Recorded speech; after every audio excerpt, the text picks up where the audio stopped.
Editing this message will create a new conversation branch.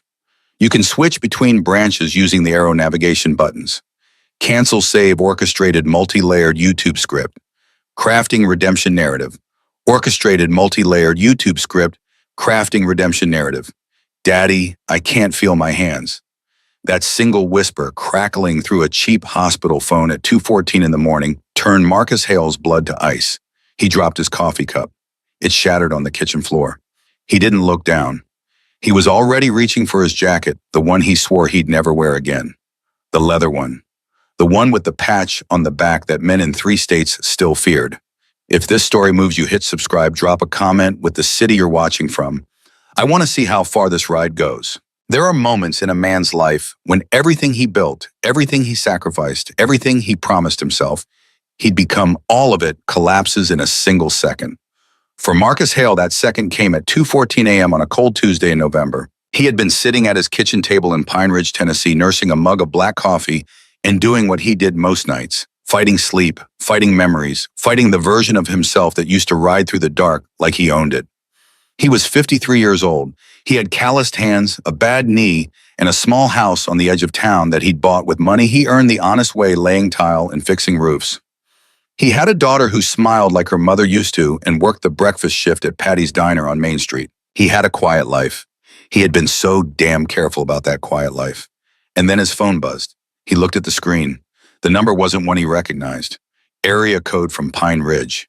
But something in his gut, something old, an animal, told him to answer it before it rang twice. Hello, static. Then breathing. Then the sound that broke him in half. Daddy, I can't feel my hands. Marcus stood up so fast the chair fell behind him. Lily, where are you? What happened? More breathing. A small wet sound like she was trying not to cry and failing. Behind the diner, someone I don't... The line went dead. Marcus was already moving. He drove the 12 blocks to Patty's Diner in 4 minutes, running 2 red lights and blowing through a stop sign without blinking. The diner was dark, the parking lot empty. But around the back in the narrow alley between the building and the old hardware store, he found her. Lily Hale was lying on her side on the wet asphalt, still in her apron, one arm stretched above her head, like she'd been trying to crawl somewhere and couldn't. Her face was turned toward the wall. A smear of dark blood marked the brick beside her. Marcus dropped to his knees. Lily, I'm here. I'm here, baby. She turned her head slowly. One eye was swollen shut. Her lip was split. 3 of her fingers on her right hand were bent at angles they were never meant to bend. She looked at him, the one eye that could still open, and what he saw in it wasn't pain. It was fear. Not fear of what had happened. Fear of something still coming. He said, she started, don't talk, I've got you. Dad. Her voice was urgent, broken, but urgent. He said to tell you he remembers Pine Ridge. Marcus went very still, his jaw set like concrete. He remembers Pine Ridge. Those 4 words meant nothing to the paramedics who arrived 7 minutes later. They meant nothing to Deputy Ray Tanner, who showed up and started filling out his clipboard like this was a routine call. They meant nothing to the small cluster of people who'd gathered at the mouth of the alley wrapped in coats, watching with red-eyed and helpless eyes. But to Marcus Hale, those 4 words meant everything, because there was only one man alive who would use them. The hospital was 18 miles outside of town, and Marcus drove behind the ambulance the whole way, knuckles pale on the steering wheel, jaw tight, eyes fixed on those flashing red lights like they were the only stars left in the sky. Dr. Pamela Chen met him in the ER hallway with a calm, measured voice that Marcus immediately understood meant the news was bad enough that she'd practiced how to deliver it. Mr. Hale, your daughter has a concussion, 2 cracked ribs, a broken orbital socket, and 3 fractures in her right hand. She's stable. She's going to need surgery on the hand, and we want to monitor the concussion closely for the next 48 hours, but is she awake? She's sedated. Can I see her? Dr. Chen paused. She was asking for you before we sedated her. She stopped, looked down at her clipboard. Back up. She was very insistent that you not call the police. Marcus stared at her. What? She kept saying it. Don't call the police. Tell my dad not to call the police. We had to by law, Mr. Hale. It's a mandatory report for this level of injury. But I thought you should know what she said. Marcus stood in that hallway for a long moment, staring at the floor, breathing slowly through his nose. Don't call the police. Lily wasn't a girl who said things without reasons. She was 26 years old. She'd graduated top of her nursing program 2 years back and taken the waitress job voluntarily while she figured out what she really wanted to do with her life. She was thoughtful, methodical, the kind of person who kept a journal and underlined things twice when they mattered. If she said don't call the police, she had a reason. And Marcus already had a cold sinking feeling that he knew what it was. He sat in the hard plastic chair outside her room for 2 hours before his phone buzzed again. A text this time, unknown number, no area code he recognized. 3-word, you still watching. Marcus looked at that text for a long time. Then he opened his contacts, the ones buried so deep in his phone's memory that he almost had to remember they existed, and found a number he hadn't dialed in 6 years. It rang twice. A voice like gravel and cigarette smoke answered. Well, I'll be damned. Boone, Marcus said quietly, I need you. Silence on the other end. Not uncomfortable silence. The silence of a man recalibrating. Marcus Hale. Last time I heard your voice, you told me to lose your number. I know. You told me if any of us came to Pine Ridge, you'd... I know what I said, Boone. Another pause. Longer this time. How bad? Marcus closed his eyes. Bad enough. Your girl. His throat tightened so hard he almost couldn't answer. Yeah, the sound Boone made on the other end wasn't a word. It was something between a growl and a curse, the sound a man makes when something sacred has been violated, when the code has been broken. Because in the world Marcus Hale came from, you could hit a man, you could take his money, you could take his pride, but you did not touch his children. How many you need? Boone asked. Marcus thought about saying 10, thought about saying 20, thought about the quiet life, the tile work, the bad knee, the promise he'd made standing over his mother's grave that he'd never go back. Then he thought about Lily's hand, about those fingers bent the wrong way, about the fear in her one open eye. All of them, he said. Deputy Ray Tanner came to find Marcus at around 6 in the morning, when the first gray light was just starting to come through the hospital windows. Tanner was young, maybe 30, 32, with an earnest face and the kind of posture that said he had actually believed everything they taught him at the academy. He sat down in the chair next to Marcus, with his notepad on his knee, and looked at the man beside him, this big, weathered, quiet-handed man, and tried to figure out who he was dealing with. Mr. Hale, I know this is a hard morning. I just need to ask a few questions. Sure, Marcus said, flat, cooperative, giving nothing. Lily works the closing shift on Mondays. Breakfast and lunch, she doesn't close. Tanner frowned. Then why was she behind the diner at midnight? Marcus turned his head slowly and looked at the deputy. That's a very good question. Did she mention anything to you recently? Anyone bothering her? Any trouble at work? No. Any ex-boyfriends, disputes with? No. Tanner tapped his pen against the pad. Mr. Hale, I'm going to be straight with you because I think you'd respect that more than dancing around it. The level of violence used on your daughter, the way she was positioned when she was found, this doesn't look random. This looks deliberate. This looks like a message. Marcus held the deputy's gaze. I agree with you. So if you know something, I'll tell you everything I know, deputy, the moment I know it. He paused. But right now I don't know anything. And if you start pulling threads before you know what you're holding, you might unravel something you're not ready for. Tanner stared at him. Is that a threat? It's advice, Marcus said quietly, the free kind. By 8 o'clock that morning, the first rumble started. Not thunder, not machinery, not anything Pine Ridge had heard in a long time. Engines, Harley-Davidson engines specifically, that deep, throaty, rolling thunder that you feel in your chest before you hear it with your ears. It started as a murmur on the edge of town coming from the east on Route 9, and it grew and grew and grew.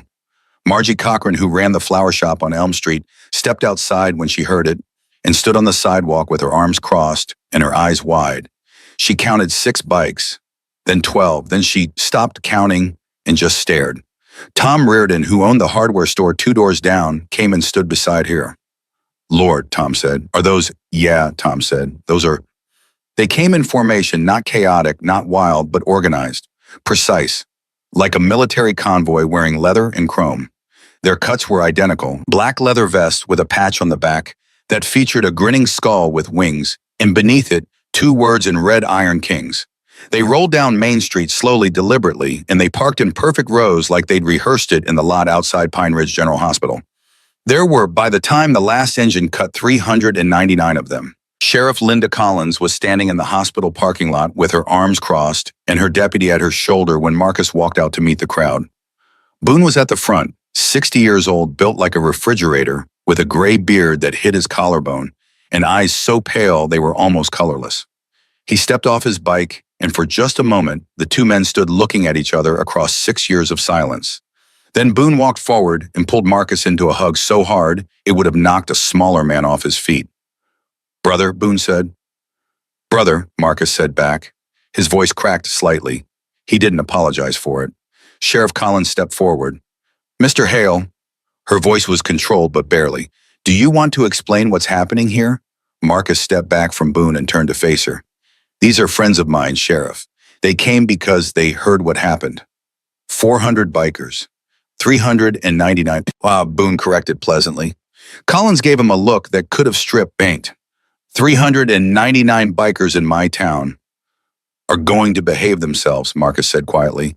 He held her gaze. You have my word. Your word. She said it slowly like she was weighing it.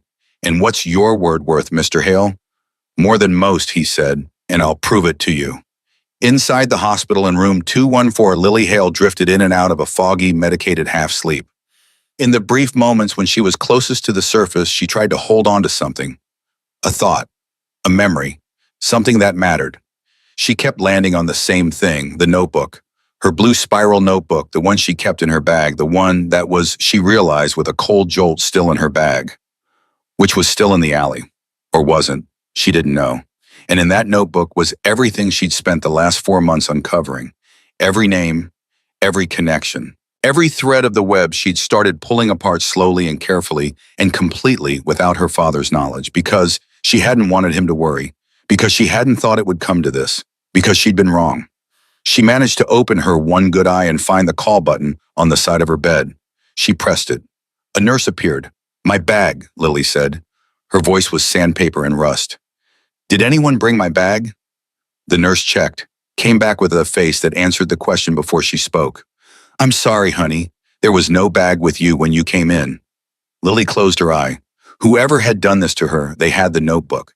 And if they had the notebook, they knew exactly how much she knew, which meant her father was in more danger now than she was. Downstairs in the parking lot, Marcus was having a conversation with Boone that no one else was close enough to hear.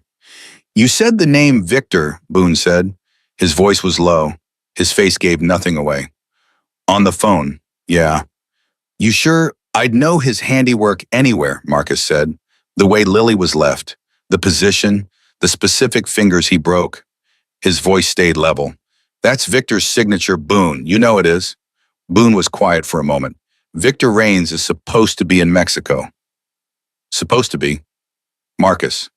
He sent a message through my daughter, Marcus said, very quietly. The quieter his voice got, the more dangerous it became. Boone had always known that about him. He used her body to write me a letter, Boone. You understand what I'm saying? Boone understood. What do you want? Boone asked. Marcus looked up at the hospital building. Second floor, third window from the left. He could see the faint glow of the monitors. I want to know why, Marcus said. Before anything else, before any of this goes any further, I want to know why. Because this isn't about money. And it isn't about territory. This is personal. And whatever made it personal, it goes back further than last night. He turned back to Boone. I need you to find out where Elena is. Boone went very still. What does Elena have to do with this? Marcus reached into his jacket and pulled out his phone. He opened the Messages app, scrolled to a thread, not the unknown number, a different one, a thread he'd found an hour ago when he'd been looking through Lily's belongings, a text thread between Lily and a contact saved simply as E. He handed the phone to Boone. Boone read the last message in the thread. His jaw tightened. The message read, Don't tell your father, not yet. I'll explain everything when I get to Pine Ridge. 3 more days. Just stay safe.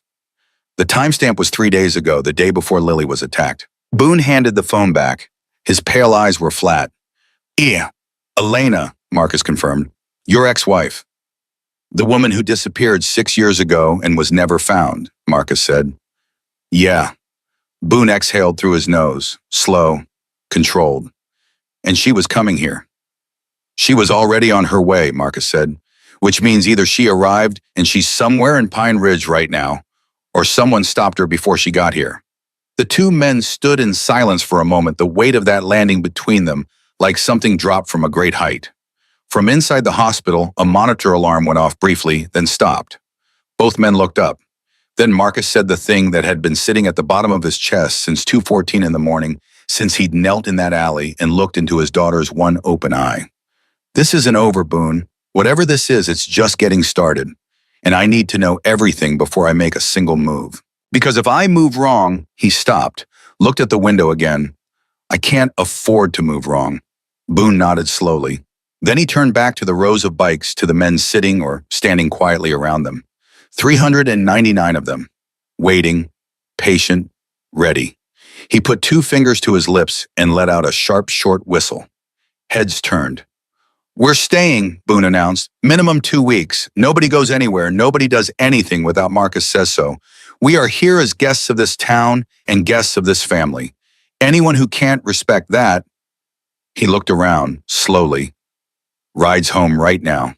Not one engine started. Boone turned back to Marcus. "What do you need first?" Marcus looked at the hospital, then at the street, then finally at his old friend. "I need someone to find a blue spiral notebook," he said, "and I need someone to find Elena, in that order. And somewhere in Pine Ridge, in a room above a bar or a car on a back road, or a house with its curtains drawn tight, the person who had sent Lily Hale to the hospital read a message on their phone. He called them in. They set their phone face down on the table. They hadn't expected that. They should have. The blue spiral notebook was gone. Marcus knew that before anyone confirmed it. The kind of people who leave a message written in broken bones don't forget to clean up the evidence. But knowing something was gone and accepting it were 2 entirely different animals, and Marcus Hale had never been good at accepting things he couldn't control. He stood in the hospital corridor outside Lily's room and made a list in his head. Not on paper, never on paper. The way he was raised, you kept the important things where no one could ever take them from you. What he knew, Lily had been working on something for at least 4 months. She had a notebook.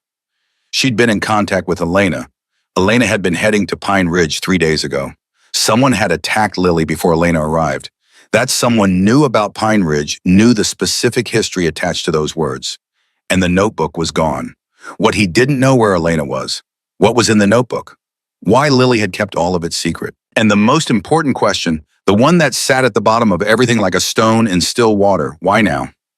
Why, after 6 years of silence, had Victor Raines decided to move?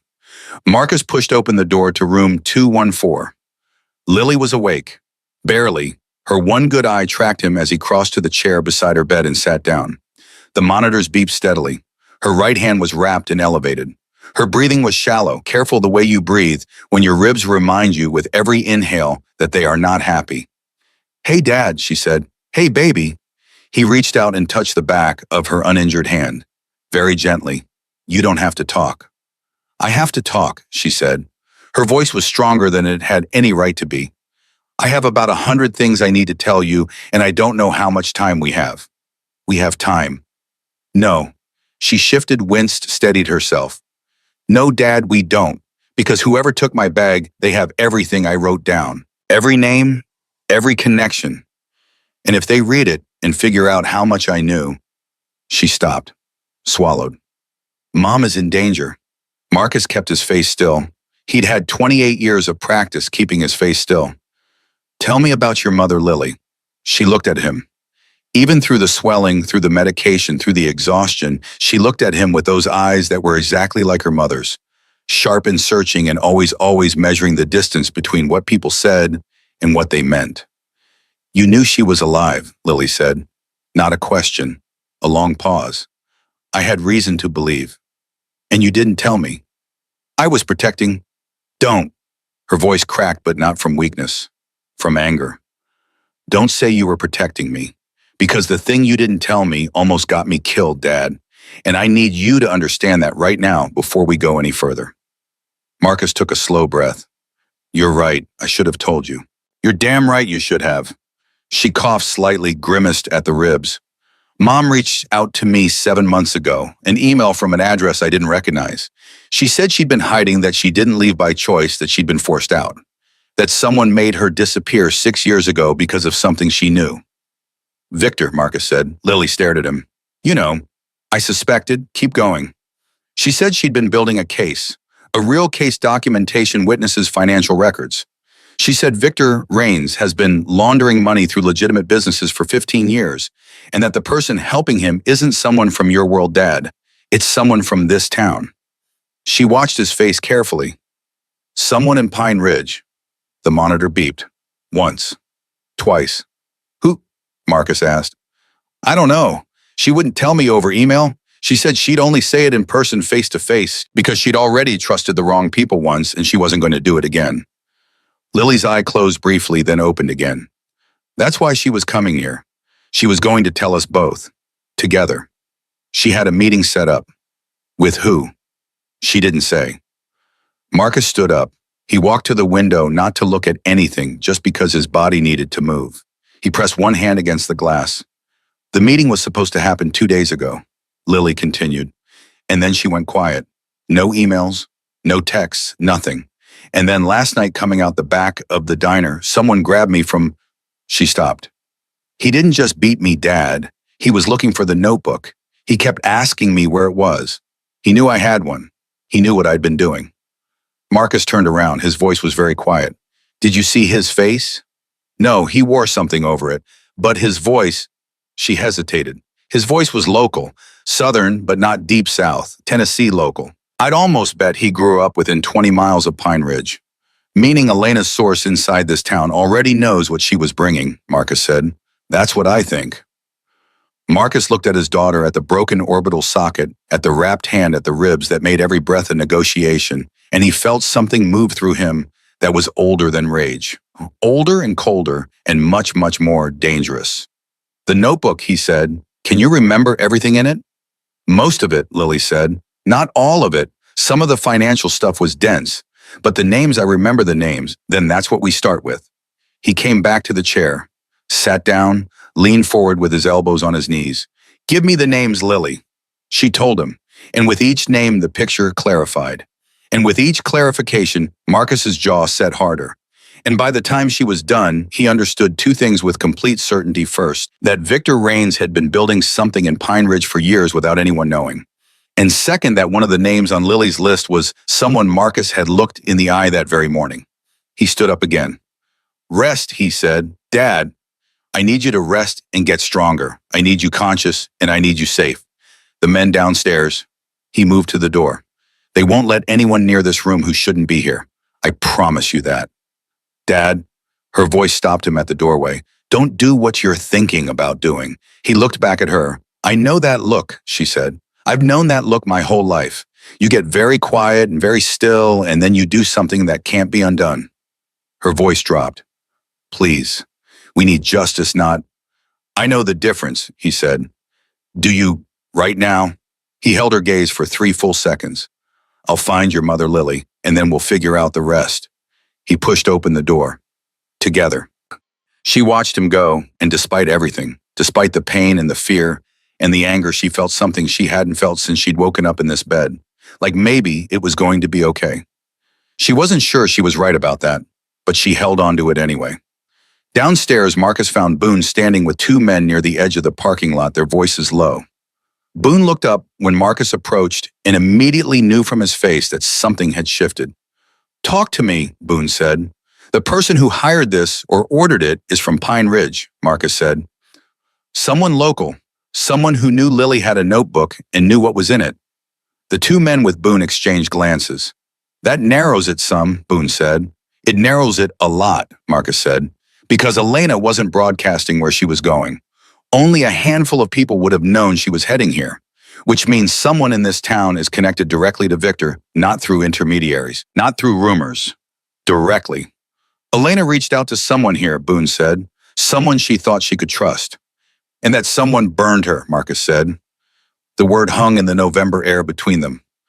Burned. In the world they came from, it meant the worst kind of betrayal, the kind that costs lives. So we have a rat in Pine Ridge, Boone said, connected to Victor, knows about Elena, knew about Lily's notebook. He scratched his jaw. What do we need first, the rat or Elena? Elena, Marcus said immediately. If she's still alive, the words caught slightly. He cleared them. If she's still alive, she has the actual evidence. Whatever Lily wrote down in that notebook is from memory, from secondhand. Elena has documents, witnesses, real proof. Without that, we've got nothing that will hold up anywhere. So we need to find her before they do, Boone said, if they haven't already. Marcus nodded. I need your best two trackers, men who can move quiet. No colors, no attention. They need to retrace Elena's route here. She was coming from east, probably through Knoxville. She would have had a car, probably a rental. Hotels, gas stations, any cameras along Route 9. Boone turned without a word and moved through the crowd of bikes, touching two men on the shoulder. They peeled away from the group and came to stand in front of Marcus. One was young, maybe 28, with quick eyes, and the kind of stillness that said he'd been in tight spots before and come out the other side. The other was older 50s, thin and weathered with a tracker's patience written into every line of his face. Danny, Cross, Boone said. You heard enough, said the older one, Cross. Go quiet, Marcus told them. No patches, no colors, just two men looking for a woman. He gave them a description of Elena from memory from 6 years ago, adjusted for time. Her height, her hair probably different now. Her voice, a birthmark below her left ear. Cross nodded once, then both men were moving. And that's when Sheriff Linda Collins walked across the parking lot toward Marcus with the kind of stride that said she was done being patient. Mr. Hale? She stopped 2 feet in front of him. She was maybe 45 with close-cropped hair and a face that had learned a long time ago not to show everything it was thinking. We need to talk, right now, privately. Boone started to step forward. Marcus put a hand on his arm, barely a touch. Boone stopped. Of course, Sheriff, Marcus said. She led him to the far corner of the lot out of earshot of everyone. Then she turned and looked at him directly. I ran your name this morning, she said. After you pulled that line about advice and threads, I assumed you would. Marcus James Hale, former sergeant-at-arms for the Iron Kings Motorcycle Club, known associates in 12 states, 2 arrests, no convictions. Dropped off the radar 6.5 years ago. Settled in Pine Ridge under a name that is technically legal, but took some creativity. She paused. Your given name is Hale, but you've gone by 4 different first names in 4 different states. Is that a crime? It's a flag. A flag isn't a crime, Sheriff. She held his gaze. I also know that 6 years ago, an unresolved incident in Knoxville left 1 man in a coma and 2 others missing, and that you were in Knoxville that week. She waited. I'm not charging you with anything. I'm telling you what I know so that you understand I'm not as easy to manage as you might be hoping. Marcus looked at her steadily. I never thought you were easy to manage. I wouldn't want you to be. Something shifted very slightly in her expression. She hadn't expected that. What happened in Knoxville, Marcus said carefully, is connected to what happened to my daughter last night. And both of those things are connected to something bigger than either of us has full sight of yet. He paused. I'm not asking you to look the other way. I'm asking you to let me help you see the whole picture before you start making moves. Help me, she repeated, with 400, 399. A flash of something, almost amusement, suppressed immediately in her eyes. With 399 bikers in my parking lot. They're not going to hurt anyone, Sheriff. They're not here for a fight. They're here because my daughter is in that hospital, and these men, whatever else you think of them, live by a code. You put a hand on someone's child, the code activates. He let that sit for a moment. Let me ask you something. In the 6 years I've lived in Pine Ridge, has there been any trouble from me? She was quiet for a moment. No. Have I been a good neighbor? A longer pause. Yes. Then give me 48 hours, he said. Let me work. Let me find what I'm looking for. And then I will lay everything I have in front of you, and you can do your job with it. She studied him for a long time. The wind moved through the parking lot. Somewhere nearby, a bike engine ticked as it cooled. 24 hours, she said. And if I get one complaint, one incident, I bring in the state police, and I don't care how many bikers are standing in my way. Understood, Marcus said. She started to walk away, then stopped. Mr. Hale. She turned back. The man who did this to your daughter, do you know who it is? I have a strong suspicion, he said. Then here's what I'll tell you, and I'll only say it once. Her voice dropped. Not a whisper, just low, deliberate. If you find him before I do, bring him to me breathing, because a dead man can't be tried and a trial is the only thing that will stick to the people above him. She held his gaze. You understand me perfectly, he said. She walked back toward the hospital entrance. Marcus watched her go. Boone appeared at his shoulder. Well, she's good, Marcus said. You saw? Genuinely good. We need to be careful not to put her in an impossible position. Since when do you worry about law enforcement's impossible positions? Since I decided I want this to end in a courtroom and not a cemetery, Marcus said. Boone looked at him sidelong. Who are you and what did you do with Marcus Hale? He grew up, Marcus said. Now come on. They moved back toward the group, and Marcus was about to speak when his phone buzzed. A call, not a text, unknown number. He answered it, for a moment just breathing. Then a woman's voice, soft and careful like someone speaking from behind a nearly closed door. Older than he remembered, but unmistakable. Completely bone-deep, unmistakable. Marcus, she said. Every muscle in his body went rigid. Elena. Don't say anything else, she said quickly. Don't say my name again. I don't know whose phones are clean. A pause. I'm in Pine Ridge. I've been here for 2 days. They don't know where I am, I don't think. But Marcus, her voice broke slightly. I heard about Lily. I heard what they did. She's alive, he said. His voice came out rough. She's going to be okay. Thank God. A shaky exhale. Marcus, I need to see you, but I can't come to the hospital if anyone's watching the building. I'll come to you, he said. Tell me where. There's an old... She stopped herself. You know where we used to bring Lily in the summers when she was small? The place with the broken fence posts that you always said you'd fix and never did. Despite everything, despite all of it, something that almost resembled a smile crossed his face for exactly 1 second. He knew exactly where she meant. A cabin, 12 miles north, off a county road with no name. He'd bought it in 1999 and never sold it. He didn't even know if she knew he still owned it. I know it, he said. 1 hour, she said. Alone, Marcus, please, just you. I'll be there. The call ended. Boone was watching his face. Good news or bad news? The best possible news, Marcus said, which means it's also the most dangerous news. He grabbed Boone by the arm and pulled him close. Nobody knows where I'm going, not even you, not the exact location. But I need 4 men positioned within a half-mile of the North County line before I get there. No engines after the first turn. They park and they walk in. No patches, no colors, and they listen for my signal. What's your signal? You'll know it if you hear it, Marcus said, and I'm praying to God you don't. He was already moving toward his truck. Boone called after him. Marcus, 1 word. The way Boone said it was enough. Marcus stopped, turned. Is it really her? Boone asked. Marcus looked at his old friend for a moment. At the man who had been there for the first chapter of his life. Who had been there when Marcus and Elena had stood in a courthouse in Nashville and signed papers they'd both cried over.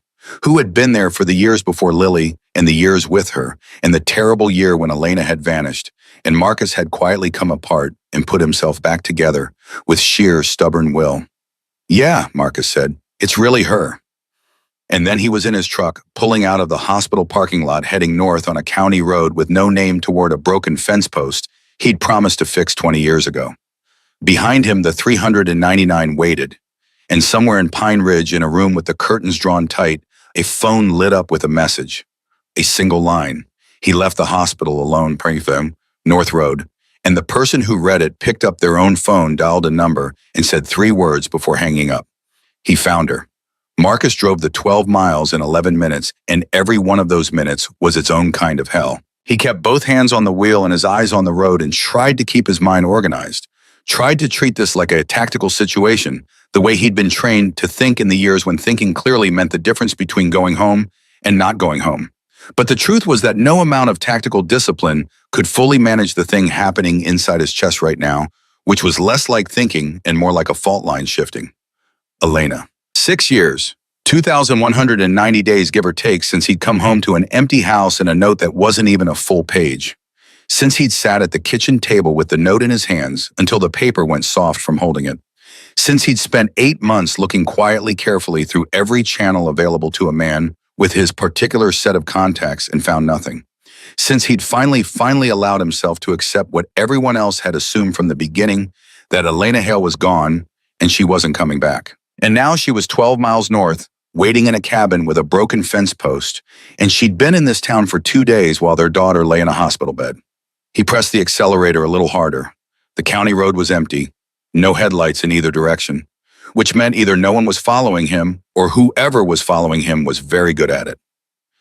He checked his mirrors, checked again, took a right turn without signaling, waited 30 seconds at the side of the road with his lights off, then pulled back out.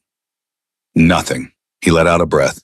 He made the final turn onto the unmarked access road, just a dirt track really barely wider than his truck, and cut his headlights. Drove the last quarter mile in the dark, navigating from memory. He'd driven this road enough times in the years they'd used this place that his hands knew the turns before his eyes did. He stopped the truck, got out, stood still for a moment listening. Leaves, wind, the distant call of something nocturnal. Nothing else. He walked toward the cabin. The door opened before he reached it. She was standing in the doorway, and the first thing he noticed, the very first thing before anything else, before all the complicated years between them had a chance to crowd in, was that she looked afraid. Not the way a person looks afraid when startled. The way a person looks afraid when they have been afraid for a very long time and have simply learned to carry it like a second skin. She was thinner. Her hair was shorter and darker dyed. She had lines around her eyes that hadn't been there before. But her posture was the same straight-back chin, up the posture of a woman who refused to let the world see her fold. And her eyes were the same, those dark, serious, completely unbluffable eyes that had undone him the first time he'd ever looked into them at a bar in Nashville in 1991, when they'd both been young enough to believe that love was the hardest thing life would ask of them. They stood 3 feet apart, and neither of them moved for a moment. Then Marcus said very quietly, "You have a lot to answer for." "I know," she said. "Not tonight. Tonight we handle the situation, but after—" "I know, Marcus." She stepped back from the doorway. "Come inside." He followed her in. She had a lantern, battery-powered practical, and a folding table with a laptop on it, and a canvas bag that looked like it contained the organized materials of someone who had been very careful and very methodical for a very long time. She also had a handgun on the edge of the table within reach. Marcus noted it without commenting. "Tell me everything," he said. "From the beginning, no summaries, all of it." She sat down. He remained standing. She looked up at him and seemed to measure the situation, how much time they had, how much he could absorb, how much she could afford to leave out, and then she started talking. "6 years ago," she said, "I found something I wasn't supposed to find. I was working at the county assessor's office. You remember that job, the records work I was doing part-time?" "I remember." "I found a pattern in property transfers. A specific cluster of properties in Pine Ridge and the surrounding county, all sold within 18 months, all to shell companies with out-of-state registrations, all at prices that didn't make market sense." She opened the laptop, turned it toward him. "I didn't think much of it at first. I thought maybe it was a tax dodge, something boring. But then I started pulling the thread just out of curiosity, and I found that all the shell companies trace back through layers to a single financial management firm in Nashville. Victor's Money," Marcus said. "Victor's Money," she confirmed. "But the firm wasn't run by Victor.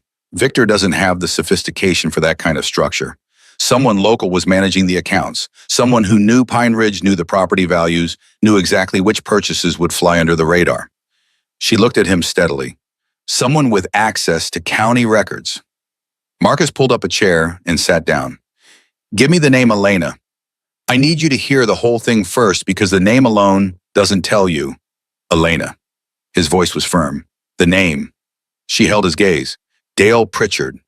The name landed like a stone dropping into water. Marcus sat very still, and the ripples went outward through everything he thought he knew about Pine Ridge, about the 6 years he'd spent there, about the careful, quiet life he'd built. Dale Pritchard. County Commissioner Dale Pritchard. The man who'd welcomed Marcus to Pine Ridge with a handshake and a recommendation for a good tile supplier. The man who'd served on the town council for 11 years. The man who coached Little League and organized the 4th of July parade and had that very morning called the hospital to ask about Lily and left a message with the nurses' station saying he was praying for her recovery. Marcus became aware that his hands had closed into fists on his knees. He consciously opened them. "You're sure," he said. "I've spent 6 years being sure," Elena said. "I have bank records, Marcus, transaction histories, emails I got into his private account, not his county, email his personal one through a contact who owed me a very significant favor. I have a recorded phone call between Pritchard and a man whose voice I have positively identified as Victor Rains from 14 months ago, discussing a specific transfer of $460,000 through a property sale on Crescent Road." "Crescent Road," Marcus said. "That's 2 blocks from the diner." "That's right." He stood up, walked to the far wall, and backed the way he did in the hospital room because his body needed to move when his mind was processing something large. "Why didn't you go to the FBI?" he asked. "I tried," Elena said. And the way she said it, the flatness of it, the weight of old exhaustion in 2 words told him there was a whole story inside that statement.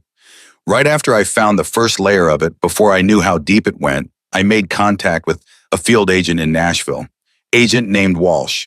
I sent him a preliminary summary of what I had." She paused. "3 days later, 2 men showed up at our house." Marcus turned to look at her. "You weren't home," she said. "Lily was at school. I was alone." She met his eyes. "They didn't hurt me. They didn't need to. They showed me a photograph of Lily leaving school that day. They told me exactly what time she'd left, exactly what she was wearing, exactly what she'd said to her friend on the sidewalk." Her voice stayed steady. She had clearly told this part of the story to herself many times, processing it, making it manageable. "And then they told me that my contact in the FBI agent Walsh was on Pritchard's payroll, and that if I said one more word to anyone, the next photograph they showed me would not be of Lily walking to school." The silence in the cabin was absolute. "So I ran," Elena said. "I didn't tell you because they specifically said if you mobilized any of your people, Lily would be the one who paid for it." Her voice broke slightly on her daughter's name, and she stopped, pressed her lips together, recovered. "I left you a note that told you as little as possible, and I disappeared. I spent the first year terrified. The second year, I started getting angry. By the third year, I started building." "Building what?" Marcus asked, though he was beginning to understand. "Everything I needed," she said. "An actual case, not a tip, not a lead, a case, documents, recordings, a chain of evidence that doesn't depend on any single source who can be bought or scared off." She reached into the canvas bag and pulled out a thick manila envelope, set it on the table. Then another, then a small external hard drive. "This is 5 years of work, Marcus. This is everything." He looked at the materials on the table, then at her. "Why now?" he asked. "Because 6 months ago I found out that Victor is planning to move the operation. Expand it significantly. We're talking about 10 times the current scale. And when he moves it, he'll sanitize everything behind him. Every record, every trace, every person who knows too much." She looked at him directly, "Including the people in Pine Ridge who've helped him without fully understanding what they got into, including the ones he can't trust to stay quiet." A pause. "I contacted Lily because I needed someone I could trust completely and someone who was close enough to see what was happening on the ground here. I should have come to you first. I know that now." "You should have come to me 6 years ago," Marcus said. His voice was quiet, but it had an edge in it, like a wire pulled too tight. "I was trying to keep our daughter alive. I could have kept her alive. You would have gone after Victor with 400, 399. "Don't," she said sharply, and something flashed in her eyes. "Don't make a joke right now, Marcus. I am telling you that I made a choice, and I have lived with the cost of that choice every single day for 6 years. And I am telling you that I would make the same choice again because Lily was 11 years old, and she was more important than everything else combined." Her voice shook. "And now she's 26 and she's in a hospital bed, and apparently I made the wrong call after all, and I have to live with that too." The silence stretched. Marcus sat back down. He reached out and put his hand on the table, not touching her, just there. Present. An old gesture from a long marriage. The gesture that said, "I hear you." She looked at his hand, then away. "Pritchard knows you built a case," Marcus said. "That's why Lily was attacked. They found out she was helping you compile it." "Someone told them," Elena said. "Someone who knew Lily and I were in contact, which is a very short list. I was extraordinarily careful." "Lily said the man who attacked her had a local voice," Marcus said. Elena nodded slowly. "Pritchard didn't do it himself. He has a man, I've identified him in the records, a local contractor named Gary Murch, been on Pritchard's informal payroll for 7 years. does the kind of work Pritchard can't do himself. Gary Murch, Marcus said. He lives out on Sycamore Road. I drove past the house this morning. She paused. I almost knocked on the door. Elena, I didn't. She looked at him. But Marcus, I have to tell you something else. Something I found out in the last 48 hours that changes the shape of all of this. He waited. She turned the laptop toward him fully. On the screen was an email thread, long, dense, the kind of correspondence that accumulates over years between people who think they're completely protected. She pointed to a name in the thread. Marcus leaned forward to read it. And for the first time since 2:14 in the morning, Marcus Hale's composure cracked. Not visibly, not in any way that someone who didn't know him very well would have noticed. Just a slight tightening around the eyes. A single sharp inhale. Because the name on the email thread, the name that appeared dozens of times authorizing, directing, coordinating, was not Dale Pritchard's. Pritchard was there too. But he was clearly subordinate. The name giving orders above him was a federal judge out of Nashville. A man who had been on the bench for 19 years. A man who had 2 years ago dismissed a federal investigation into Victor Reigns' associates on procedural grounds. A man who Marcus now realized had effectively been running interference for Victor Reigns from inside the federal justice system for nearly 2 decades. The FBI contact I approached 6 years ago, Agent Walsh, Elena said quietly. He wasn't on Pritchard's payroll. He was on the judge's. And the judge, she closed the laptop gently. The judge is Victor's older brother. Different mother, different last name. Kept it hidden for 30 years. Marcus sat back in his chair. The scale of it settled over him like cold water. This wasn't a small-town money laundering operation. This was a protected ecosystem built carefully over decades, walled in on every side by people in positions of authority, designed to be essentially untouchable by conventional means. And his daughter had been asking questions about it. Victor knew, Marcus said slowly. He knew Elena was alive and building a case, and he let it happen because he was confident nothing could touch him. But then something changed. Something made him nervous enough to send someone after Lily. Something made him decide the situation needed to be... He stopped. What changed? What happened in the last few months that scared him? Elena was quiet for a moment. Then she said, the judge is sick. Terminal diagnosis pancreatic cancer 18 months ago. The prognosis is not good. And when the judge dies, Marcus said, his protection goes with him. Victor has been accelerating his exit strategy, moving money faster, cleaning up loose ends faster. She held his gaze. We're not one of many loose ends, Marcus. We're at the top of the list, because we have the only complete picture of what he's built. Silence. Then Marcus's phone buzzed. He looked at it. Boone. He answered immediately. Talk to me. Boone's voice was clipped tight, which meant something had happened. Cross just called in. He found Elena's rental car. It's parked off Becker Road about 4 miles from the hospital. Windshields intact, cars locked, looks untouched. A beat. But Marcus, there's a man sitting in a truck 30 yards back from it. Been there a while by the look of it. Cross thinks he's watching the car. They're waiting for her to go back to it, Marcus said. That's what Cross thinks too. Marcus looked at Elena. Did you use a rental car to get here? Her expression answered before she spoke. I parked it on Becker Road and walked the rest of the way. I thought, they found it, he said. The color drained slightly from her face. Boone, Marcus said into the phone, keep eyes on the man in the truck, but don't approach him yet. I need to know if he calls anyone in the next 15 minutes. He paused. And Boone, I need you to get word to Sheriff Collins, not a call in person. Can you send someone to her directly? A pause. You sure about that? She told me to bring her something real, Marcus said. Tell her I have it. Tell her I need 30 minutes with her tonight and she needs to come alone. He looked at the table, at the envelopes and the hard drive, and 5 years of Elena's careful, dangerous work. Tell her we're going to need the FBI field office, but not Nashville. Not any office that's reported through the Nashville chain in the last 5 years. Tell her to make sure of that before she makes a single call. Marcus, Boone said slowly, how big is this? Marcus looked at Elena. She looked back at him with those serious, unbluffable eyes. Big enough, Marcus said. Go. He hung up. He looked at Elena for a long moment.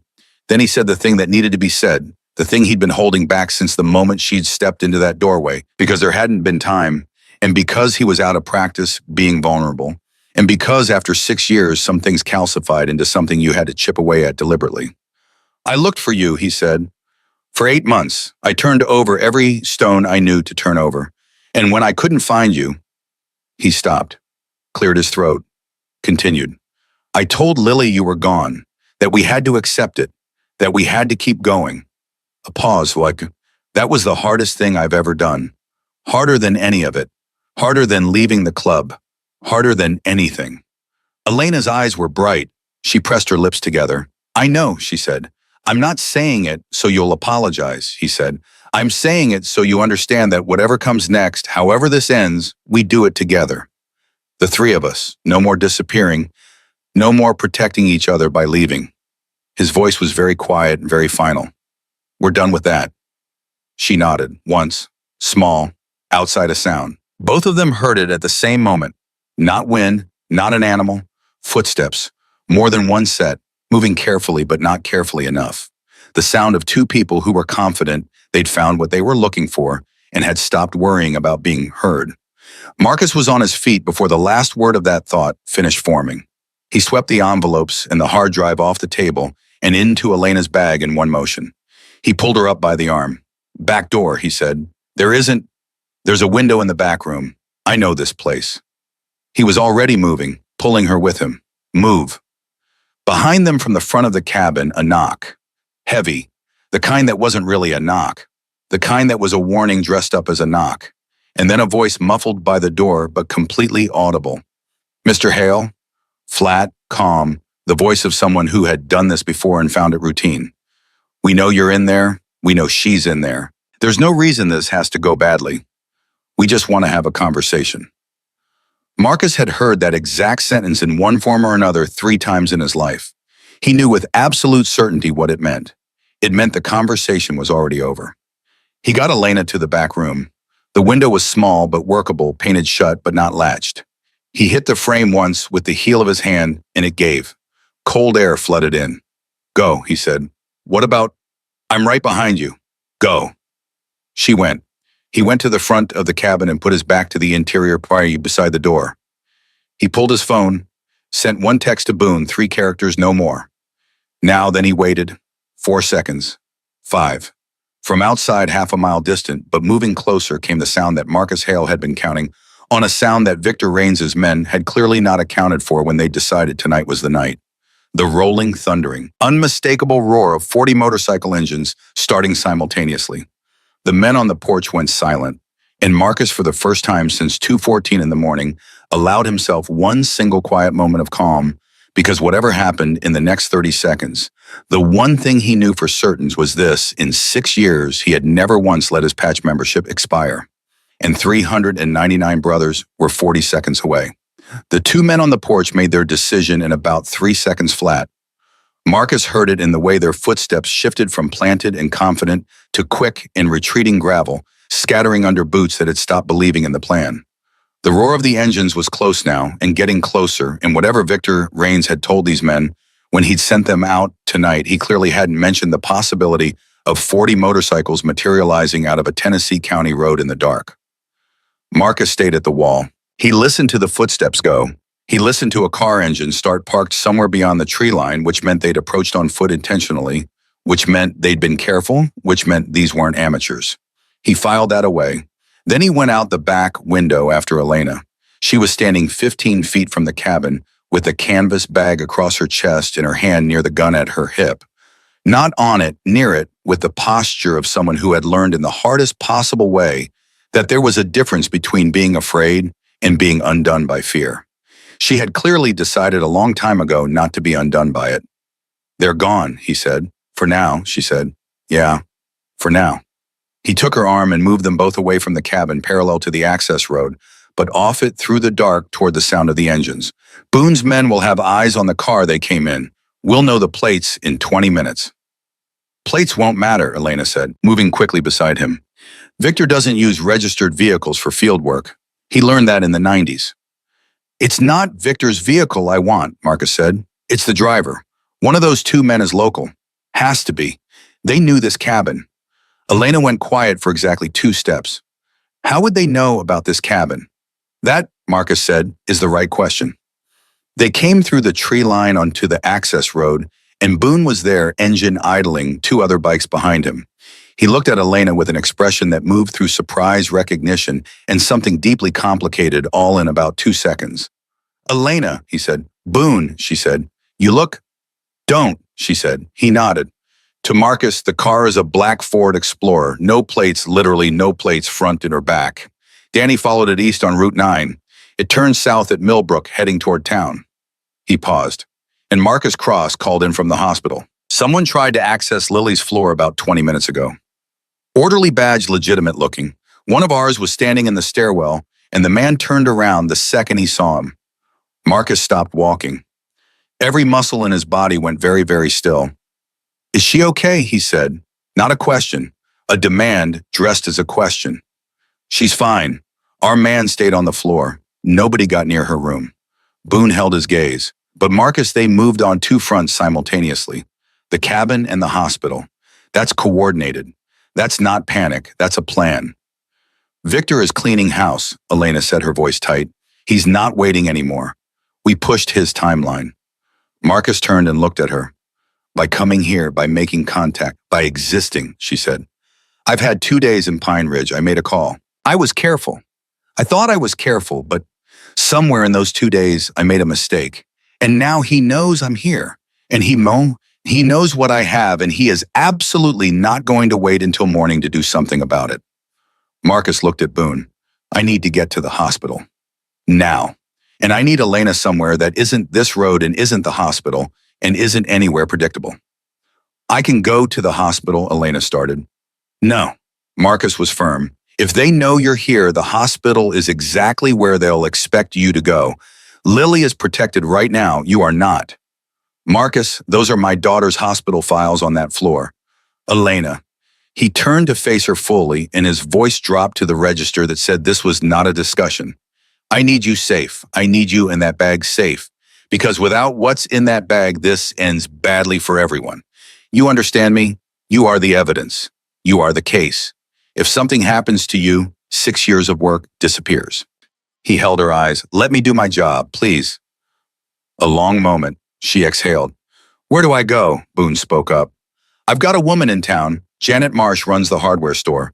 She doesn't know any of us. She's got no connection to anyone in this story, and she owes me a favor from 8 years back that she has been very patient about waiting to repay. He looked at Elena. She's got a back room. No windows facing the street. She's 72 years old and tougher than most men I know. Elena looked at Marcus. It's good, he said. She nodded once. Then she did something Marcus hadn't expected. She reached out and put her hand on his jaw for just a second. Just 1 second. The way you touch something you thought you'd watched and need to verify is real. Then she pulled her hand back and got on the back of Boone's bike. Marcus watched them go. Then he turned to the 2 remaining riders. Take me to the hospital. They went. Sheriff Linda Collins was already there when Marcus arrived. She was standing in the parking lot with her arms crossed, and by the look on her face, she had been told just enough by Boone's messenger to be simultaneously alarmed, furious, and professionally curious, which was a difficult combination to hold on anyone's face, but she managed it. Your man told me you had something real, she said the moment Marcus stepped off the back of the bike. I have more than real, he said. I have everything, but I need 10 minutes to check on my daughter first. 5 minutes, she said. 10, he said, and was already walking. Lily was awake, more alert than she'd been that morning, which Marcus took as the best piece of news he'd received in the last 12 hours. She was sitting up slightly in the bed, and she had the expression she always got when she'd been lying still and thinking for too long, focused, a little impatient, ready to act. Dad, she said the moment he walked in, someone tried to come onto this floor. I know, you're okay. I know I'm okay. I have a very large man in a leather vest sitting outside my door. I'm talking about the fact that they moved tonight, which means we're moving tonight too, he said. He came to the side of the bed and put his hand over hers, the good one. Your mother is safe. Lily's breath caught. You found her. She found us, he said. She's been in Pine Ridge for 2 days, Lily. She was trying to protect you by not making contact, and it didn't work. He watched her face move through a series of things he didn't have time to fully address right now. Relief and anger and grief and love all tangled up together. We'll sort out all the rest of it when this is over. Right now, I need to know one thing. What? The name you gave me this morning, the name's in the notebook. He leaned closer. Dale Pritchard. Did you give that name to anyone else? Anyone outside this room? Lily frowned. No. She stopped. Her frown deepened. I texted Mom about Pritchard 4 weeks ago, about a week after I first found the property records connection. You texted Elena about Pritchard, Marcus said slowly.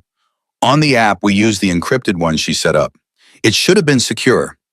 But her voice had changed slightly. The certainty had developed a hairline crack. Walk me through it. What device did you use? My phone. A pause. My work phone. The diner's Wi-Fi. Her eyes went sharp. But I was careful. I used the app, not a regular text. The diner's Wi-Fi, Marcus said. The silence that followed was the specific silence of a realization that arrives too late to prevent the damage, but just in time to explain it. Pritchard owns the building, Lily said, very quietly. The building the diner is in. He owns the whole block. She looked at Marcus. He could have been monitoring the network. He's been doing more than monitoring the town, Marcus said. He's been running it for Victor for 11 years. He straightened, looked at his daughter, at this woman he'd raised who had done something extraordinarily brave and extraordinarily dangerous without fully understanding the depth of either quality. You did good work, Lily. I need you to know that. The notebook, the research, finding your mother, that took courage. It also got me beaten in an alley, she said with the directness that had always been her mother's trait showing through. Yeah, he said, it did. And we're going to make sure that the people responsible for that answer for it. He pressed her hand gently, in a courtroom, in front of a jury, where it sticks. She studied his face. You mean that? I mean it completely. She held his gaze for a moment longer, then, there's one more name, Dad. One I didn't give you this morning because I wasn't sure. I still found it hard to believe, and I didn't want to say it if I was wrong. Marcus went still again. Tell me. Agent Walsh, she said. The FBI contact Mom approached 6 years ago. Mom thought he was bought by Pritchard. But I found a transaction record, a wire transfer from 14 months ago, routing through 3 shell accounts, originating from a holding company that traces back to Judge Arthur Kane in Nashville. She watched Marcus's expression. Mom knew about Walsh. Did she tell you about the judge? She told me, Marcus said. Then she knows Walsh isn't just corrupt, Lily said. Walsh is active. He's been actively suppressing inquiries, 2 separate investigations in the last 3 years, both touching Victor's network, both quietly buried by Walsh's office before they had a chance to develop. She paused, which means if Sheriff Collins calls the FBI through standard channels tonight, it might go straight to Walsh, Marcus finished. Exactly. Marcus stood up. He pressed a kiss to the top of his daughter's head, a quick, firm parent's kiss, the kind that says, I love you, and I have to go, and I'll be back, in the same gesture.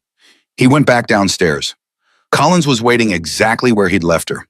She had, in the intervening 10 minutes, gotten a coffee from somewhere and was holding it with both hands in the way of someone who was running on insufficient sleep and was honest enough with herself to compensate chemically. Talk, she said. Not here, Marcus said. Not outside. Inside your car or a room with a door. Somewhere private. She looked at him, then at the parking lot full of bikes, then back at him. My car, she said. They sat in the front seat of her cruiser, and Marcus talked for 12 uninterrupted minutes. He told her about Elena. He told her about Pritchard. He told her about Judge Kane. He told her about Walsh. He did not tell her where Elena was, and he did not give her the physical evidence, not yet. He needed to see how she absorbed what she was hearing first. He needed to watch her face. What he saw in her face was an ordered disbelief, recalibration, anger, and finally a cold, focused, professional calm that told him she believed him and had already started thinking about what to do about it. If Walsh's office is compromised, she said, and Nashville is Kane's territory, how do we go federal without tripping a wire? Memphis field office, Marcus said. I've done research. Memphis has had 0 overlap with any of the investigations Walsh buried. None of their agents appear in any of Elena's documents. It's our cleanest line in. You've done research, she said slowly, on FBI field office jurisdictions. I had a quiet 6 years, he said. Something moved across her face. It might have been the beginning of a smile if she'd let it go further. She didn't. If I contact Memphis directly, she said, I'm going around my chain. I'm going around the state authority too, potentially. Yes, that's a significant move, Mr. Hale. That's my career on the line if this doesn't hold up. The evidence holds up, Marcus said. I've seen it. 5 years of documentation, financial records, email, correspondence, recorded calls. It holds up. He held her gaze. And for what it's worth, Sheriff, I think you already know something has been wrong in this town. I think you felt it for a while. Small things that didn't add up. Cases that went nowhere. People who should have been accountable and weren't. She was quiet for a moment. There was a property dispute case 3 years ago, she said slowly, like she was deciding to say it even as she said it. Man named Harold Greer out on Route 12. Sold his land to a company he said he'd never agreed to sell to. Documents appeared with his signature. I investigated. Hit a Wall County Records office, said everything was in order. She paused. Pritchard personally called me about that case. Told me it was a misunderstanding and suggested I focus on more pressing matters. Pritchard called you personally, Marcus said. At the time, I thought it was just small-town politics, she said. A commissioner protecting his county records office from scrutiny. She set her coffee cup down on the dashboard. I dropped it. He's been buying properties through Greer-style transfers all over this county, Marcus said. For Victor Raines, for 11 years. Collins was quiet for a long moment. I need the evidence in my hands, she said. Whatever the source has compiled, I need it tonight. I'll have it to you in 1 hour, Marcus said. But Collins. He waited until she looked at him directly. The call to Memphis, make it from a personal cell. Not your work phone, not the station line. And don't tell anyone at the station, not your deputy, not your dispatcher, until federal agents are on the road toward Pine Ridge. Because there is at least one person in this town connected to Pritchard who we haven't identified yet, and until we know who it is... You think it's someone in my department, she said. I think it's possible, he said. I'm not accusing anyone. I'm asking you to be careful. Another long pause. 1 hour, she said. Marcus got out of the car. He was 3 steps away when his phone buzzed. Boone, he answered. Boone's voice was tight. We have a problem. What problem? Danny followed the Explorer into town. It went to Pritchard's office building on 2nd Street. Sat out front for 5 minutes. Then Pritchard came out Marcus. Pritchard came out of his office building at 10:30 at night, got in the Explorer, and they drove west on Route 9. Marcus turned and looked at the hospital, at the town, at the November sky. West on Route 9 goes to Millbrook, he said, and Millbrook, Boone said, is where Janet Marsh's hardware store is. Everything inside Marcus went cold. Boone, Danny's already ahead of them, Boone said. He's calling Janet right now. But Marcus, if Pritchard knows about Janet, he shouldn't. There's no connection. I know there shouldn't be, but someone gave those men the cabin location tonight, and the only people who knew about the cabin. Boone stopped.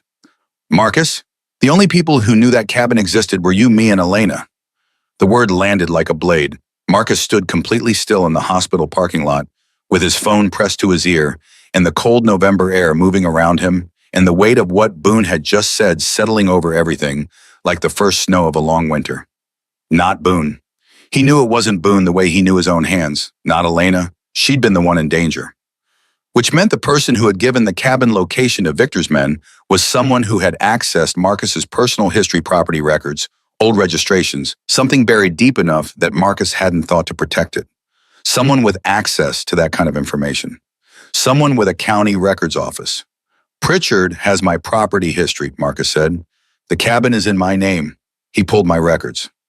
That's what I think too, Boone said. How far out is he from Marsh's store? 7 minutes, maybe 8. Go, Marcus said. Get Elena out of there right now. Move her somewhere I haven't owned property in my name. Somewhere completely off book. And Boone, his voice was harder than he'd used it all night.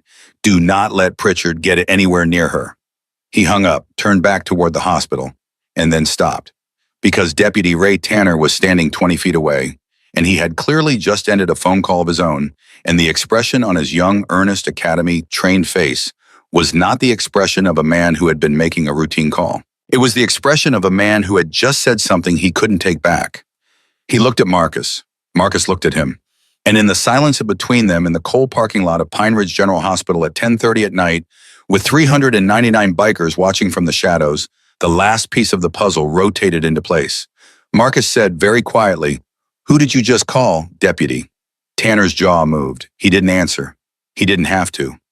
Deputy Ray Tanner stood in that parking lot, and for a moment he looked exactly like what he was, a young man who had made a catastrophic mistake and was only now, in this exact second, fully understanding the size of it. Marcus took one step toward him. Just one, slow and deliberate.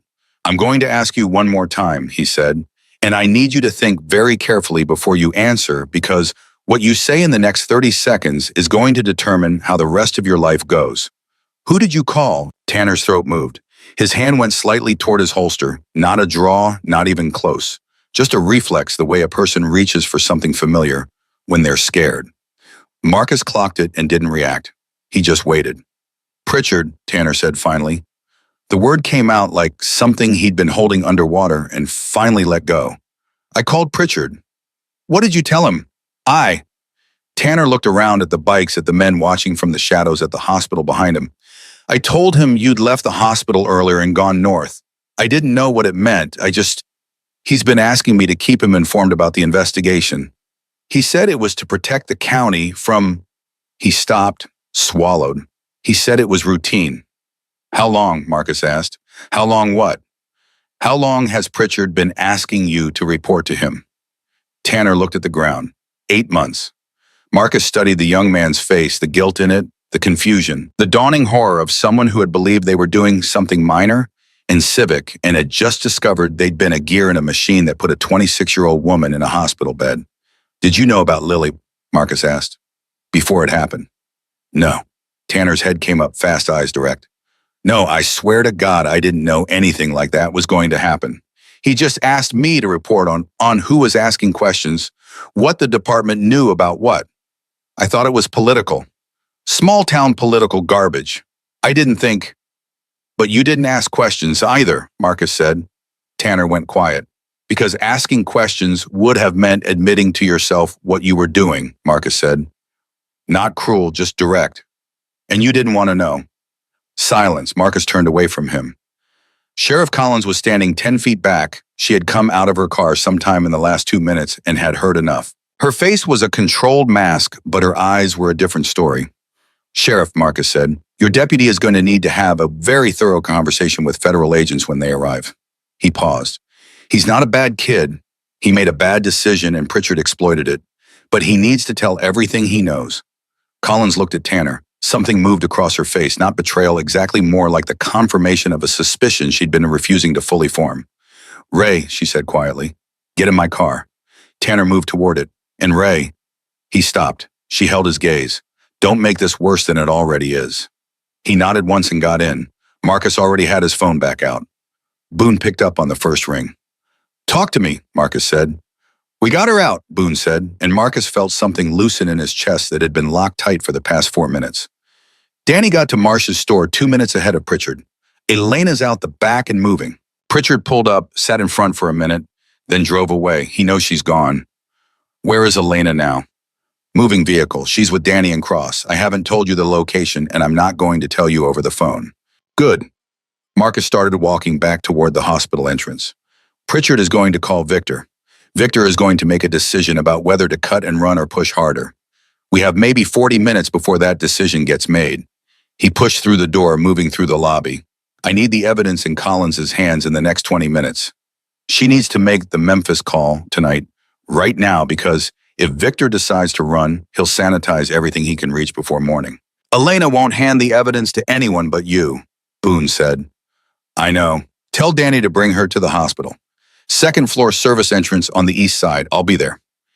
He was already in the elevator. He went to Lily's room for 60 seconds just to see her face, just to confirm with his own eyes that she was still safe and still herself. She was sitting up in the bed with her good hand wrapped around a cup of water and the expression of someone who had been listening to the sounds of the building and constructing a picture of events from the vibrations alone. Something's happening, she said the moment he walked in. Everything is moving, he said. I need you to stay in this room and I need you to trust me for about the next hour. You found out who the inside man was. Tanner. Her eyebrows rose. The deputy? He seemed so earnest, Marcus said. Yeah, Pritchard knows how to pick them. You want a man who won't ask too many questions? You find someone who desperately wants to believe the best about the people above him. He moved to the door. Your mother is on her way here. She's going to be in the building in about 15 minutes. Lily set the cup down. Her expression did something complicated and human and completely beyond the capacity of words to fully capture 26 years of missing a person compressed into a single moment of anticipation. Okay, she said. Her voice was steady. Her eyes weren't. Okay, Marcus said. He went back downstairs. Collins met him in the lobby. She had her personal cell phone in her hand. I need the evidence before I make the call. I'm not going to Memphis FBI without something concrete to put in front of them, and I'm not making allegations against a federal judge on a deputy's say-so. 20 minutes, Marcus said. I gave you 24 hours this morning, and I've already used most of my goodwill in defending that decision to myself, she said. Don't make me regret it, Mr. Hale. Linda. He used her first name for the first time, and she noticed it. You're not getting to regret it. She looked at him for a long moment, then nodded. 17 minutes later, Elena walked through the service entrance on the east side of Pine Ridge General Hospital. She had the canvas bag, she had the hard drive, she had the manila envelopes, and she had the particular composure of a woman who had been afraid for 6 years and had made a quiet decision somewhere between Janet Marsh's back room and the service entrance that she was done being afraid. That tonight it ended, that whatever happened after the running was over. Marcus was waiting for her. He didn't say anything. He took her hand for exactly 3 seconds, just held it firmly, the way you hold onto something real when you need to confirm the world hasn't gone entirely sideways, and then he led her to Collins. Collins took the materials. She sat with Elena for 11 minutes in a private consultation room while Marcus stood outside the door with his arms crossed. Through the small window, he could see Collins's face as she went through the documents, watched it move from skepticism to focus to something that looked very much like controlled fury. The fury of a person who loves the system they serve and has just discovered how badly it has been abused. At the end of the 11 minutes, Collins came out. She was already dialing. She walked 15 feet down the corridor and made the call to Memphis. Marcus could hear the cadence of it, confident, clipped, authoritative. Collins was not a woman who made uncertain phone calls. Even blindsided, even operating in the dark, she spoke with the conviction of someone who knew she was right and was prepared to be held accountable for it. The call lasted 6 minutes. She came back to where Marcus was standing. 2 agents are driving from Memphis tonight, she said. They'll be here by 4 in the morning. They have enough from the preliminary summary to begin a federal hold on Pritchard, and they'll be seeking an emergency warrant for Judge Kane through a circuit that doesn't run through Nashville. She paused. They also want Elena in protective federal custody from the moment they arrive. She'll agree to that, Marcus said. She built all of this to get it in front of the right people. She's not going to fight the finish line. And Walsh, Collins asked. Memphis is already alerting the DOJ Inspector General, she said. Walsh is going to have a very unpleasant morning. She looked at Marcus steadily. That leaves one loose end. Victor Raines, he said. He's not in Pine Ridge. You said he's been operating from a distance. He has people here. And if Pritchard calls him tonight, Pritchard isn't calling anyone, Collins said. I have 2 patrol units on his location right now. He's home lights on, and he doesn't know yet that we know. She paused. What about Gary Murch, the man Lily identified? That's your caller, Sheriff, Marcus said. That's a straight-line assault bomb case. The federal piece covers the financial conspiracy. But the man who physically hurt my daughter, that's Pine Ridge jurisdiction, and I want him tried here in this county in front of people who know Lily's face. Collins looked at him with something he hadn't quite seen in her expression before. Respect, maybe? Or the recalibration that happens when a person you've been expecting to be one thing turns out to be something more. I'll have Murch in custody before midnight, she said. Then we're aligned, Marcus said. She started to move, then stopped. Turned back. Mr. Hale, your people. The 399, he said. They're going to need to disperse by morning. Federal agents arriving to a parking lot full of Iron Kings is a complication I don't need. They'll be gone before sunrise, he said. You have my word. She accepted that with a nod and walked away, already dialing again. Marcus stood in the corridor for a moment. He pulled out his phone and sent Boone a 3-word text. Stand down. Clean. Boone's reply came back in seconds. Copy. Good work, brother. Marcus put the phone in his pocket and walked to the elevator. 2nd floor, room 214. He stood outside the door for a moment and listened. From inside the room came the sound of two voices, one rougher than it should have been at 26, speaking through cracked ribs and a healing lip, and one softer, careful, finding its way back into the shape of something it had been a long time ago. He couldn't make out the words. He didn't need to. He pushed open the door. Elena was sitting in the chair beside the bed, the same chair Marcus had occupied since 2:30 that morning, and she was holding Lily's good hand in both of hers, leaning forward. Lily was looking at her mother with an expression Marcus had no name for. Something between anger and relief and grief and the specific exhaustion of someone who has been carrying a weight they were told they had to carry alone and is only now being allowed to set it down. Both of them looked up when Marcus came in. Nobody said anything for a moment. Then Lily said, "You two need to figure out how to be in the same room without one of you running away." Elena made a sound that was half laugh, half sob, and pressed her free hand over her mouth. Marcus walked to the foot of the bed. He looked at his daughter, at the bruising and the wrapped hand and the stubborn set of her jaw that was entirely his, and then at the woman in the chair beside her who was crying quietly in the way of someone who has held it together for 6 years on pure will and has finally reached the moment where will isn't enough. "Nobody's running," Marcus said. "Not anymore." He pulled a second chair up to the other side of the bed and sat down.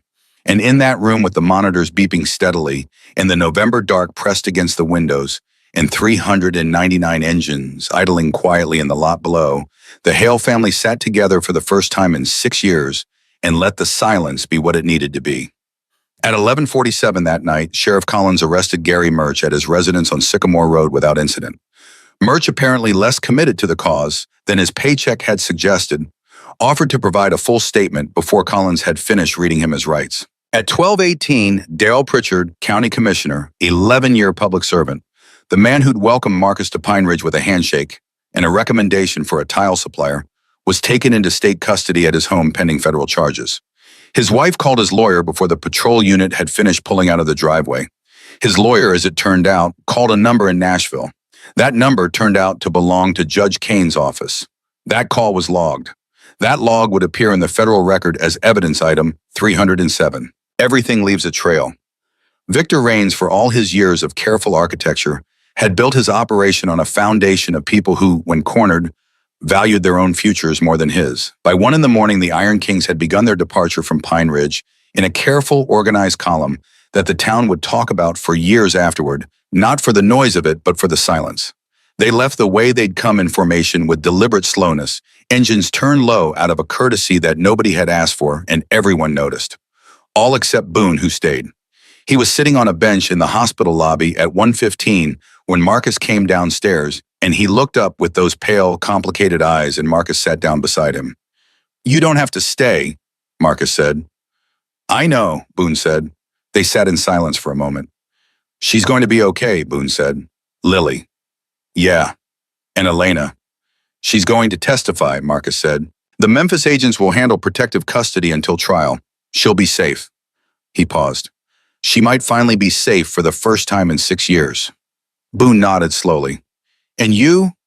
Marcus looked at his old friend, at the gray beard and the pale eyes and the 60 years of living that had carved itself into every line of his face, at the man who had answered a phone call from someone who told him to lose his number at midnight without hesitation. "I'm going to be right here," Marcus said. "In Pine Ridge, in my house, working my job." He paused. "Different than before, maybe, but here." "The club is not my life," Marcus said. "It never stopped being my family, but it's not my life." He looked at Boone. "You know the difference." "Yeah," Boone said quietly. "I do." Boone reached out and gripped Marcus's forearm, once the old grip, the brother grip, the one that meant more than most sentences ever could, and then he stood up. "I'll be on the road by 2, Boone said. "Drive safe. Always." He started toward the door, then stopped. Without turning around, "She's a good kid, Marcus, your daughter. She's got your stubbornness and Elena's brain. That's a terrifying combination." "Yeah," Marcus said. "It is." Boone pushed through the door and was gone. At 4:14 in the morning, 2 FBI agents from the Memphis field office walked through the front entrance of Pine Ridge General Hospital. They were met by Sheriff Linda Collins, who handed them a chain of custody envelope and spoke with them for 37 minutes. At the end of that conversation, one of them made a call to a number that connected to a Department of Justice emergency line, and on the other end of that call, the process began that would ultimately result in the federal indictment of Judge Arthur Kane, the suspension of Special Agent Warren Walsh, and the issuance of an international warrant for Victor Raines, who had, as Marcus had predicted, attempted to cross into Mexico at approximately the same hour. He didn't make it. Victor Raines was taken into custody at a border checkpoint in Texas at 6:42 in the morning, attempting to travel under a passport in a name that had passed muster for 11 years, but had been flagged by federal systems 30 minutes earlier when the Memphis agents began pulling threads. Marcus learned about it from Collins, who called him at 7:15 as he sat in the hospital cafeteria over a cup of coffee that had gone cold. "It's done," she said. He sat with that for a moment. "All of them. Pritchard Murch, Kane's office, is being served as we speak. Walsh is in front of the Inspector General this morning, and Victor Raines is in federal custody in Texas." A pause. "Your wife's evidence was clean, Mr. Hale. The agents said they'd seen prettier cases maybe twice in their combined careers. She built it right." "She always did things right," Marcus said. "Took her time and did things right." "The trial will take a while," Collins said. "These things do, but the case is solid. It's going to hold." "Then that's enough," he said. "For now, that's enough." He hung up. He finished the cold coffee, then he went back upstairs. Elena was asleep in the chair when he came in, her head tilted against her shoulder, the canvas bag still looped around one arm out of 6 years of habit.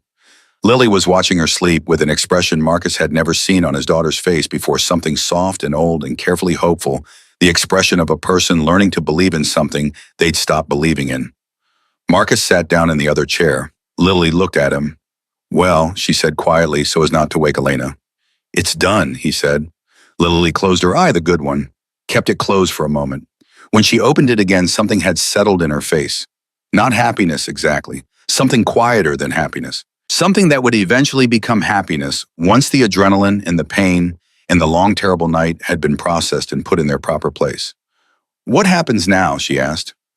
Marcus looked at his daughter, at his sleeping ex-wife, at the early morning light beginning at the edge of the window, at the monitors that beeped steady and constant, measuring the heart of someone who was going to be all right. "Now you heal," he said, "and then we figure out the rest." "Together?" she asked. He reached out and covered her hand with his. "Together," he said. "That's a promise." And Marcus Hale, the man who had spent 6 years building a quiet life, the man who had once ridden with 400 brothers through the dark and called it freedom, the man who had knelt in an alley at 2 in the morning and looked into his daughter's one open eye and known in that moment exactly who he still was and what he was still capable of, kept that promise. Every single day after, he kept it.